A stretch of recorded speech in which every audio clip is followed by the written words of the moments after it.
Imaginez l'impensable, un enfant déclaré mort non pas une, mais 3 fois, ouvre miraculeusement les yeux. Lorsqu'il revient, il n'apporte pas seulement une seconde chance de vivre. Il est porteur d'un message si profond et si surprenant qu'il semble provenir d'un endroit situé au-delà de notre existence terrestre. Lonedon Flay est un garçon qui est revenu d'entre les morts. Il a eu une puissante révélation, affirmant avoir vu Jésus et l'avoir entendu. Cette histoire remettra en question vos croyances sur la vie après la mort. Si vous vous êtes déjà interrogé sur l'existence d'une vie après la mort ou si vous vous êtes demandé ce qui se passe quand nous mourrons, cette histoire pourrait bien apporter les réponses que vous attendiez. Préparez-vous à embarquer pour un voyage qui défie la logique. Il brise les doutes et touche directement le cœur d'un mystère divin. S'il existe vraiment un endroit au-delà de cette vie et que quelqu'un peut revenir pour nous le raconter, et si cette personne était un enfant qui n'avait aucune raison d'inventer une telle histoire, le témoignage de Lonedon nous offre une chance d'explorer ces questions. Certains pourraient qualifier des histoires comme la sienne de fantasmes ou d'hallucinations, mais la clarté et les détails qu'il présente suggèrent quelque chose de beaucoup plus sérieux. Les mots nous poussent à reconsidérer ce que nous pensons savoir de la vie et de la mort. Tout a commencé un dimanche ordinaire de 1997. La famille Flay, comme beaucoup d'autres, appréciait les moments passés ensemble le week-end. Les mots nous poussent à reconsidérer ce que nous pensons savoir de la vie et de la mort. Tout a commencé un dimanche ordinaire de 1997.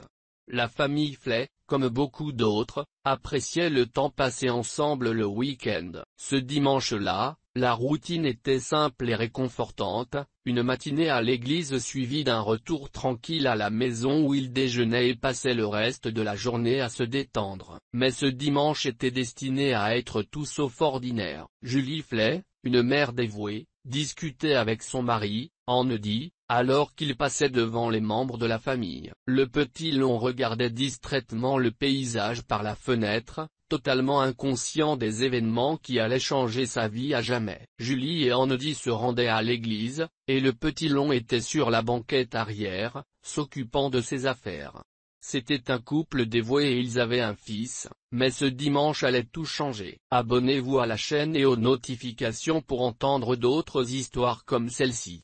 Nous voulons partager avec vous d'autres histoires inspirantes et pleines d'espoir. Rappelez-vous qu'il y a bien plus que ce que nous pouvons voir. Rejoignez cette communauté et aidez-nous à diffuser ce message de foi et d'amour. C'était un beau dimanche et le soleil brillait de tous ses feux. La voiture était éclairée d'une lumière dorée, créant une atmosphère de paix et de routine. Julie n'aurait jamais pu imaginer que ce seraient ses derniers moments avec sa famille. La sérénité de la journée et le confort des rituels familiaux sont sur le point d'être violemment interrompus. Le silence est soudain brisé par le son d'une sirène. Une ambulance se trouve au carrefour devant elle. Le conducteur n'a pas le temps de réagir. L'impact est dévastateur. La sirène retentit alors que l'ambulance traverse le carrefour. La voiture perd le contrôle et le choc est dévastateur. Le métal s'écrase et le verre se brise tandis que la voiture s'enfonce dans la chaussée. La voiture s'est finalement arrêtée au milieu d'une journée calme. Un silence assourdissant plane sur la scène, seulement rompu par le bruit croissant des sirènes qui se rapprochent au loin. Les premiers secours sont arrivés et il était clair que l'accident était grave. Le véhicule de la famille est presque méconnaissable après la collision. À l'intérieur, Fly était coincé et n'a pas pu résister aux blessures. Il a perdu la vie. Des débris, mais elle est vivante. Les sauveteurs travaillent frénétiquement pour la sortir de l'épave tordue. Ils se concentrent sur le petit corps mobile de London sur le siège arrière. Il ne respire plus. Les secours l'emmènent à l'hôpital le plus proche. Les ambulanciers l'emmènent à l'hôpital le plus proche. Ils luttent pour le maintenir en vie, son pouls est presque inexistant, signe que son corps est en train de s'effondrer. Effondrement. Malgré les efforts de l'équipe médicale, l'impensable se produit, Lonedon est déclaré cliniquement mort. L'équipe a tout tenté pour le réanimer, mais rien n'y fait. Il semble que son séjour sur Terre se soit achevé avant d'avoir réellement commencé. Pendant ce temps, Julie lutte toujours contre ses propres blessures. Elle a reçu la nouvelle dévastatrice de la mort de son mari. Le poids de son chagrin la frappe comme un coup physique. Au milieu de ses pensées sur Londres, elle s'accroche à un fragile espoir. Elle espérait qu'il puisse survivre. Malgré les avertissements des médecins, elle refuse de baisser les bras. Dans la salle d'opération, la bataille pour la vie de London se poursuit. Son cœur s'est arrêté 2 fois de plus, et les médecins ont réussi à le ramener à la vie à 2 reprises. Chaque fois que son cœur s'arrête, c'est comme s'il était plus près du bord d'un autre monde, suspendu entre la vie et la mort, tiré par des forces invisibles. L'équipe médicale travaille sans relâche, les visages exprimant un mélange de concentration et de désespoir tranquille, faisant tout ce qu'elle peut pour le maintenir ancré dans le monde des vivants. Julie a prié avec désespoir, peur et douleur. Ses prières n'étaient pas que des mots. Ces mots n'étaient pas que des mots. Ce sont des cris d'angoisse qui viennent du plus profond de son âme. Elle suppliait Dieu d'épargner la vie de son fils. À ce moment-là, elle a senti sa foi mise à l'épreuve comme jamais auparavant. Elle avait déjà perdu son mari, et maintenant elle était sur le point de perdre son fils unique. Ses prières n'étaient pas de simples mots. C'étaient des cris angoissés venant du plus profond de son âme, suppliant Dieu d'épargner la vie de son fils. À ce moment-là, elle a senti sa foi mise à l'épreuve comme jamais auparavant. Elle avait déjà perdu son mari, et maintenant elle était sur le point de perdre son fils unique. Elle murmure, « S'il te plaît, Dieu. S'il te plaît, ne l'emmène pas chez le médecin. » La situation était critique et il savait que le temps était compté. Les chances de survie de Lon étaient minces, et même s'il résistait, il craignait qu'il ne subisse de graves lésions cérébrales. Comment un enfant pouvait-il survivre après avoir été déclaré mort pendant 3 jours sans conséquences profondes? Ils ont préparé Julie à l'inévitable. Si London se réveillait, il ne serait plus le même garçon. Malgré cette sombre perspective, Julie refuse de s'abandonner au désespoir qui l'habite. Elle croit que l'esprit de son fils est plus fort que son corps fragile. Elle est certaine qu'il reviendra comme le garçon qu'elle a toujours aimé, et non comme l'ombre de lui-même. Les jours se transformèrent en semaines pendant que London restait dans un coma inconscient, branché à des machines qui maintenaient son corps en vie. Jules ne le quittait pas d'une semelle, lui tenant la main comme si seul son contact pouvait le ramener de l'abîme. L'équipe médicale le surveillait, leur visage reflétant la réalité dont ils avaient déjà été témoins dans des cas similaires. Les patients dans le coma connaissaient souvent une triste issue, et l'état de London n'offrait guère de raison d'être optimiste. L'histoire de London est unique. Il reste immobile, entouré par les bips des machines qui remplissent la chambre d'hôpital.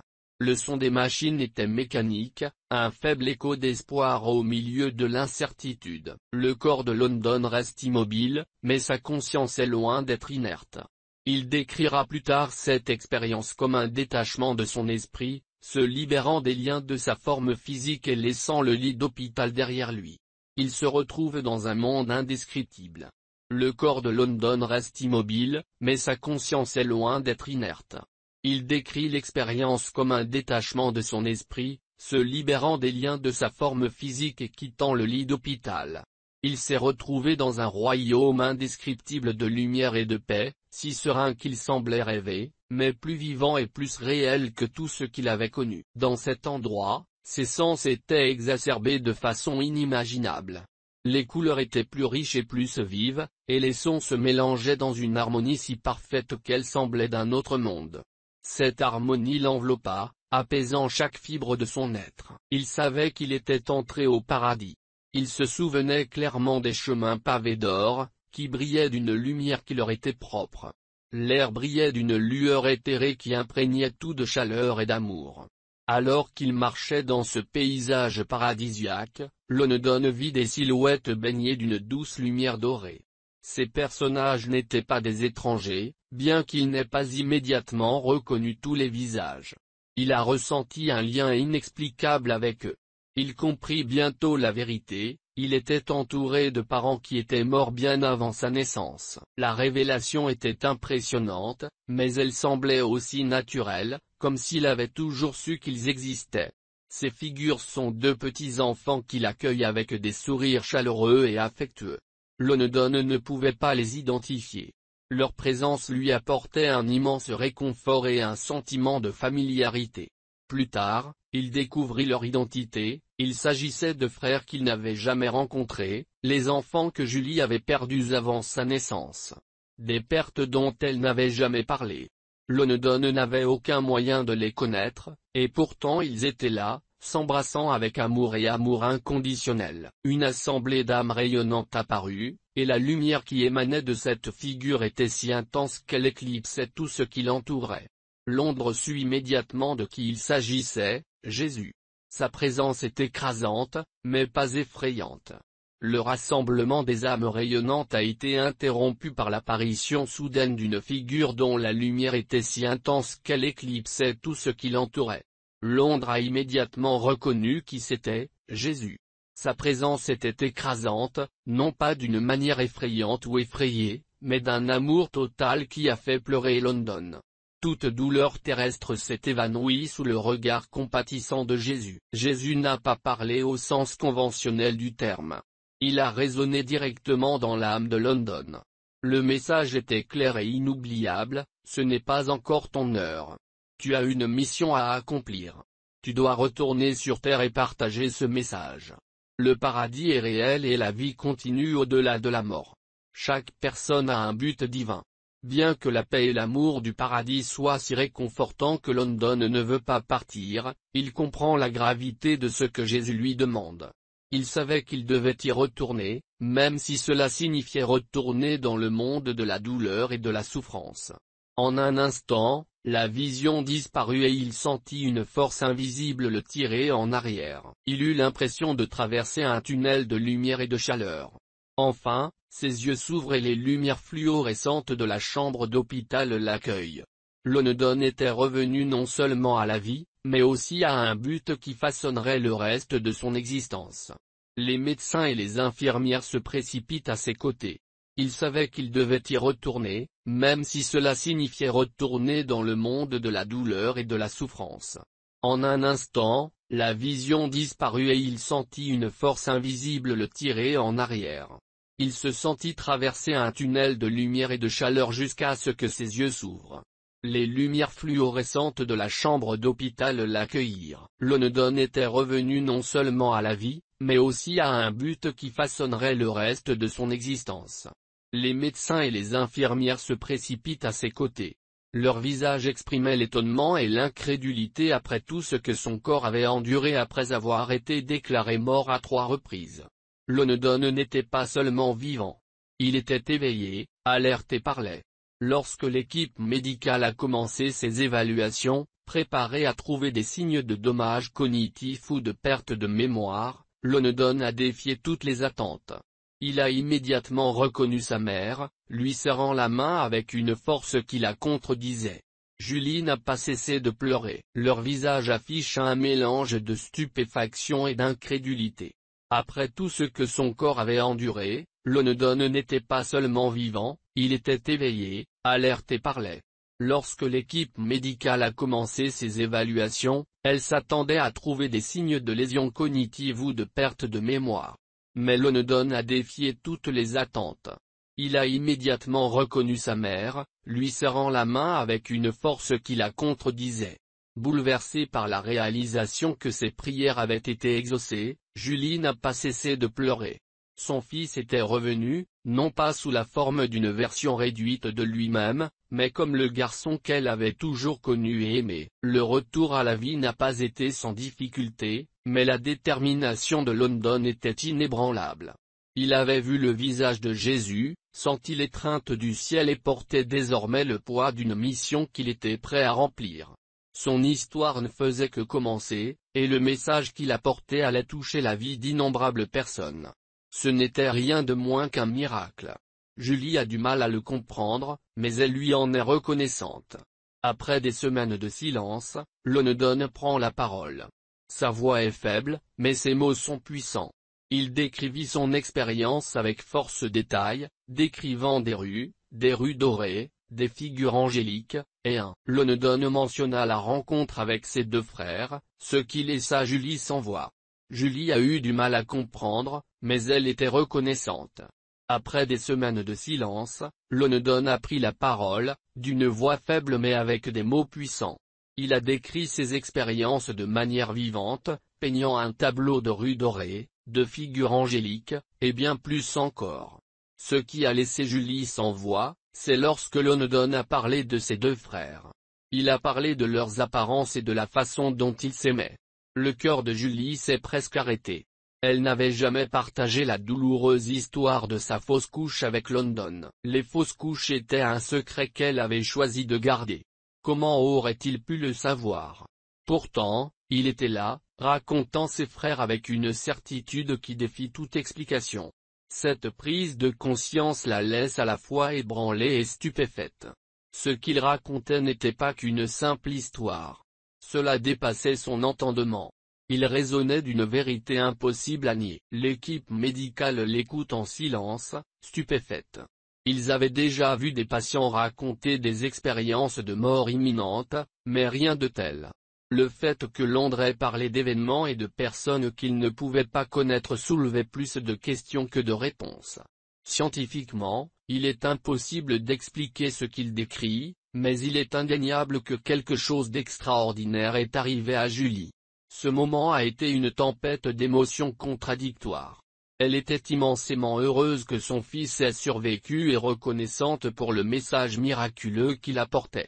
La perte de son mari, Andy, pesait lourdement sur son cœur. Homme doux, il était un père aimant, et son absence laissait un vide que même un miracle ne pouvait combler.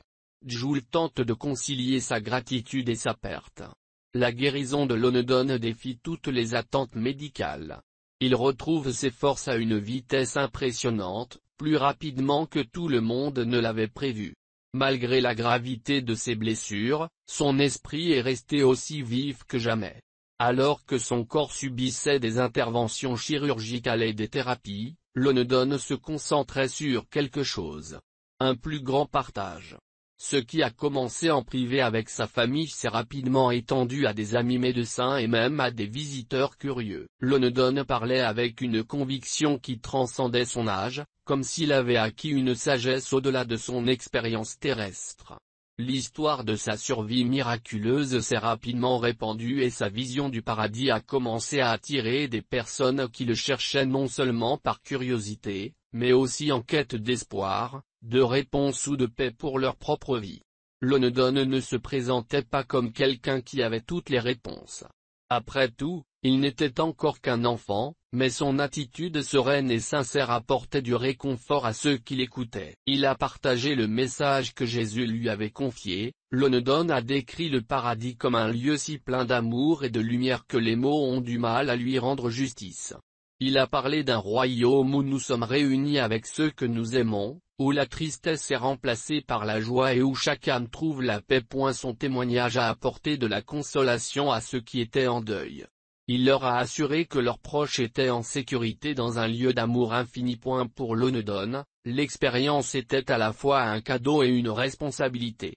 Il savait qu'on lui avait donné une seconde chance, non seulement de vivre, mais aussi de partager ce qu'il avait vu et ressenti. Il était conscient que beaucoup pourraient ignorer ses paroles ou même se moquer de son histoire, mais il a accepté cette tâche, guidé par l'objectif qui lui avait été confié. L'impact de Long était indéniable. Il avait une façon de communiquer avec les gens sur le plan émotionnel. Il savait qu'on lui avait donné une seconde chance, non seulement de vivre, mais aussi de partager ce qu'il avait vu et ressenti. Il a accepté cette tâche avec un but précis. Il n'était plus seulement le garçon qui avait survécu à un terrible accident. Il était devenu le messager, le symbole de quelque chose de bien plus grand que lui. Loneddon a parlé devant des centaines, voire des milliers de personnes.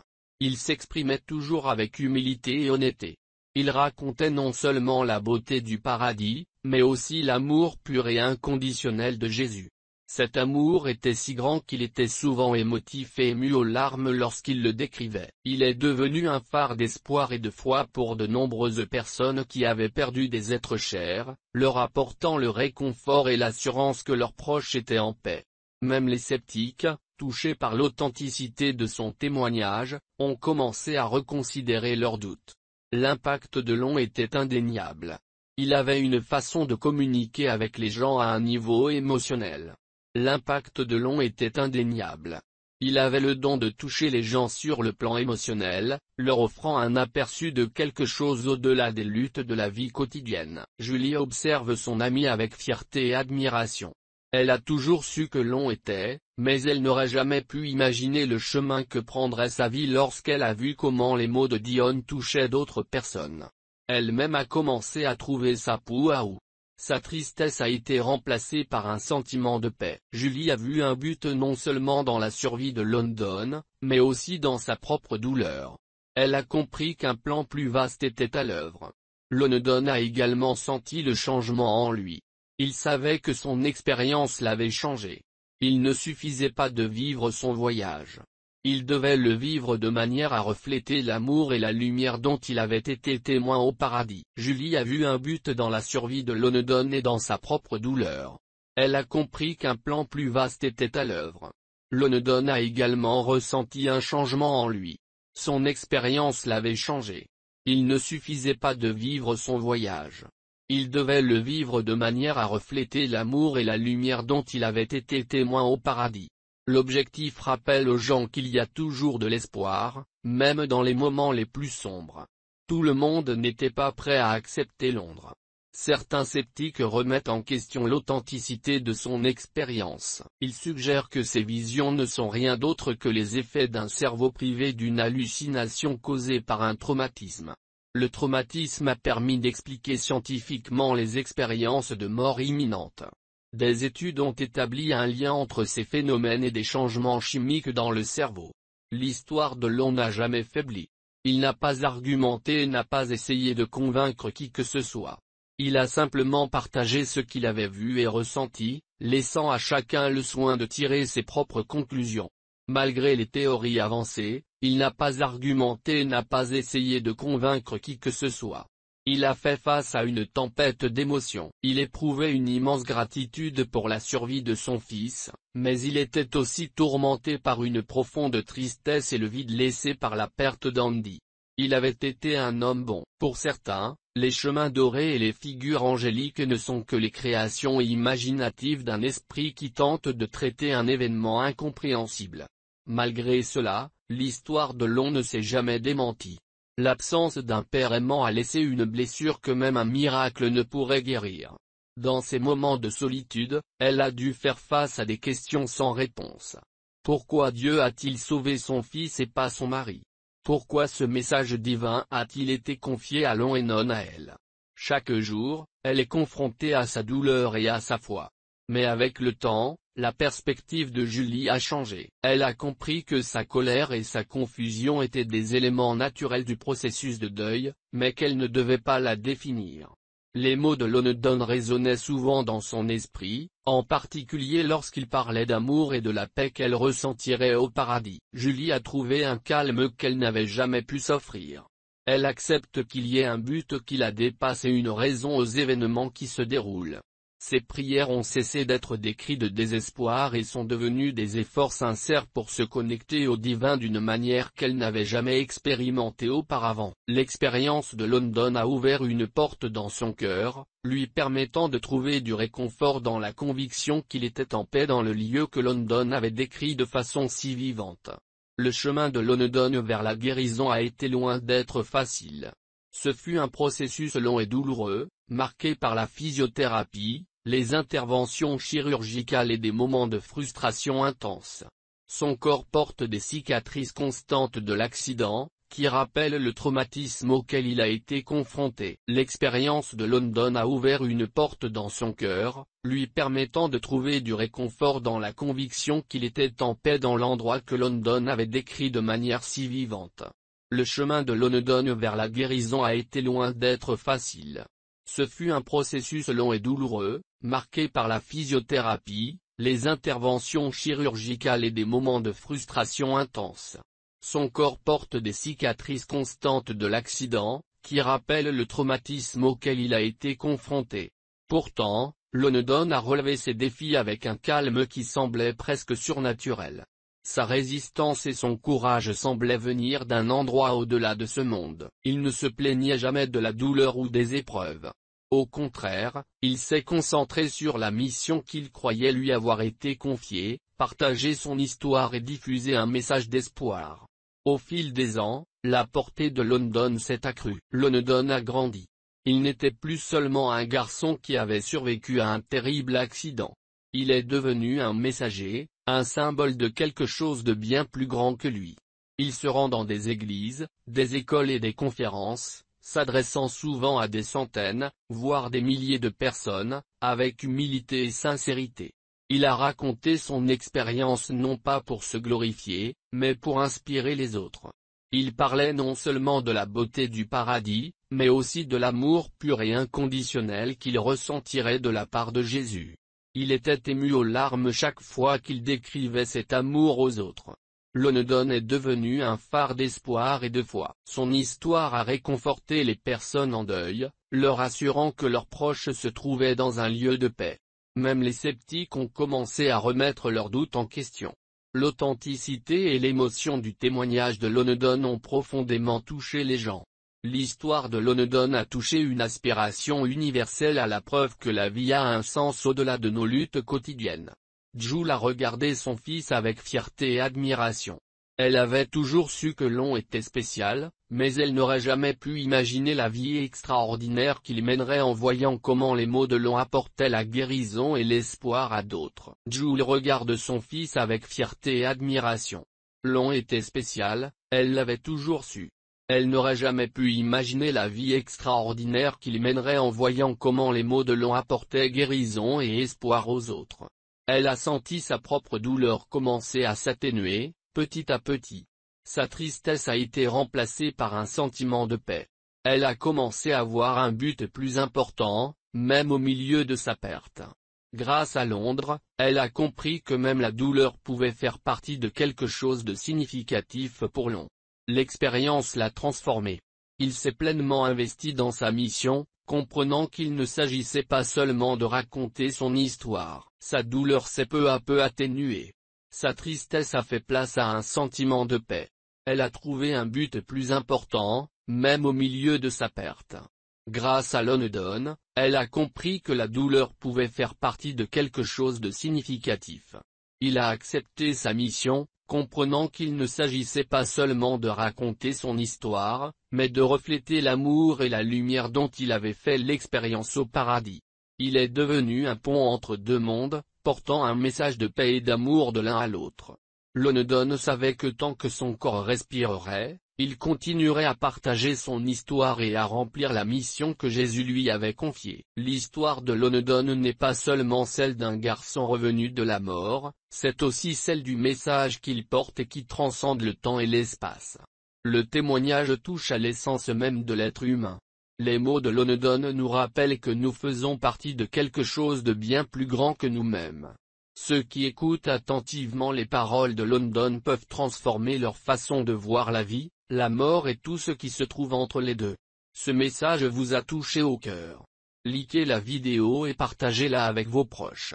Quelqu'un que vous connaissez a peut-être besoin d'entendre ces mots aujourd'hui. Abonnez-vous à la chaîne et activez les notifications afin que nous puissions continuer à explorer ensemble des histoires inspirantes de foi, d'espoir et d'objectifs.